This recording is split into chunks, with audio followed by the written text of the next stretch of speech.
Greater Noida पहुंचे Samajwadi party के राष्ट्रीय अध्यक्ष अखिलेश यादव ने शुक्रवार को पाली गांव में आयोजित एक पारिवारिक कार्यक्रम में शिरकत की। वहीं इस दौरान अखिलेश यादव ने तीन अलग स्थानों पर कार्यक्रमों में शामिल हुए। कार्यक्रम में मौजूद लोगों से मुलाकात करते हुए उन्होंने सामाजिक राजनीतिक मुद्दों पर भी अपनी बात रखी है। आपको बता दें कि अखिलेश यादव ने मीडिया से बातचीत में कहा है कि हमारा संविधान हमें समानता का अधिकार देता है।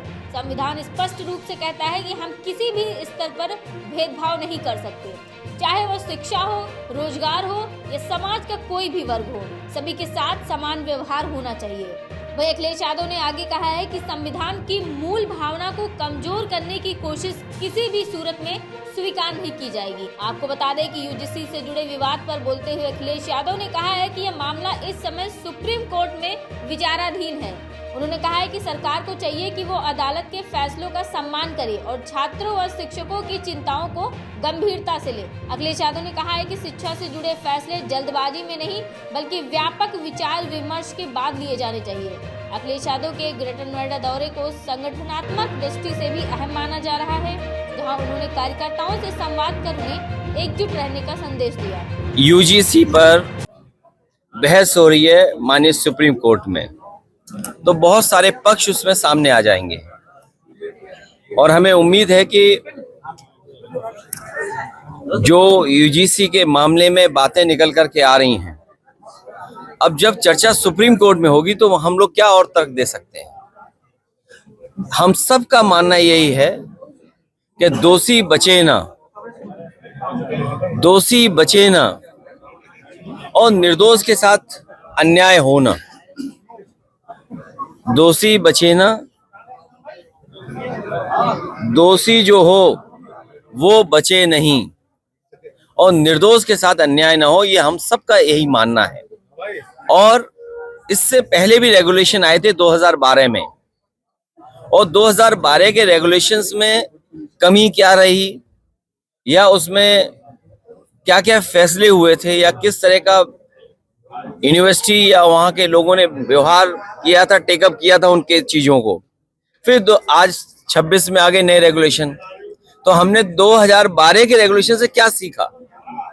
और जब हमारा संविधान कहता है कि हम कहीं भेदभाव नहीं कर सकते हैं, तो संविधान और जो हमारे तमाम कानून हैं उसके बाद भी भेदभाव होता, अन्याय होता है समय समय पर। इसी को लेकर सड़कों पर बीजेपी के लोग भी होता है। देखिए, सुप्रीम कोर्ट के बाद सुप्रीम कोर्ट में जो बात है तो सुप्रीम कोर्ट का तो सब कुछ स्वीकार करना पड़ेगा, लेकिन उससे भी महत्वपूर्ण बात यह कि बजट आने वाला है, दिल्ली सरकार का बजट आने वाला है। अभी आपने राष्ट्रपति जी के भाषण में सुना कि दुनिया में सबसे ज्यादा मेट्रो बिछाई है, भारत बिछा रहा है। आप बताइए, नोएडा से ग्रेटर नोएडा समाजवादी पार्टी ने बिछाई, नोएडा को दिल्ली से जोड़ने वाली समाजवादी पार्टी ने बिछाई। इन्होंने कौन सी मेट्रो बिछाई बताओ। हमारे लखनऊ के मुख्यमंत्री बहुत आगे हैं, सड़क वाली मेट्रो नहीं बना रहे हैं, कोई पानी वाली मेट्रो बना रहे हैं। अब सोचो, पानी में मेट्रो चलेगी, सड़क पे चला नहीं पा रहे हो, यहाँ बढ़ा नहीं पा रहे, यहाँ जोड़ नहीं पा रहे, ना नौकरी दे रहे, रोजगार दे रहे हो, महंगाई बढ़ा रहे हो। अगर पानी में मेट्रो चलाएंगे और जो कह रहे हैं कि दुनिया में सबसे ज्यादा मेट्रो बनी है देश में, तो प्रधानमंत्री जी क्या मेट्रो बनाने नहीं दे रहे मुख्यमंत्री जी? प्रधानमंत्री जी के लोकसभा के क्षेत्र में समाजवादी पार्टी ने मेट्रो बनाने के लिए डीपीआर दिया था, बजट दिया था, लेकिन मुख्यमंत्री जी प्रधानमंत्री के मेट्रो नहीं बनने दे रहे और प्रधानमंत्री भाषण लिख के दे रहे हैं राष्ट्रपति को कि पढ़िए कि दुनिया में सबसे ज्यादा मेट्रो भारत में बन रही है और अपने क्षेत्र में मेट्रो नहीं बना पा रहे। 150 में घटना हुई थी, आप जहाँ पे मौजूद हो नोएडा में, एसआईटी टीम गठित की, लेकिन अभी तो रिपोर्ट नहीं दी गई। क्या देखिए, बीजेपी के लोग बहुत होशियार हैं, हमसे आपसे भी ज्यादा होशियार हैं। आप जरूर चैनल चलाते होंगे, लेकिन वो देश चला रहे हैं। घटना किसकी वजह से हुई? और सवाल घटना का नहीं है, सवाल ये है कि वो बच्चा गाड़ी के ऊपर खड़ा होकर के पुलिस को और मदद को बुला रहा था और पुलिस क्यों नहीं पहुंची।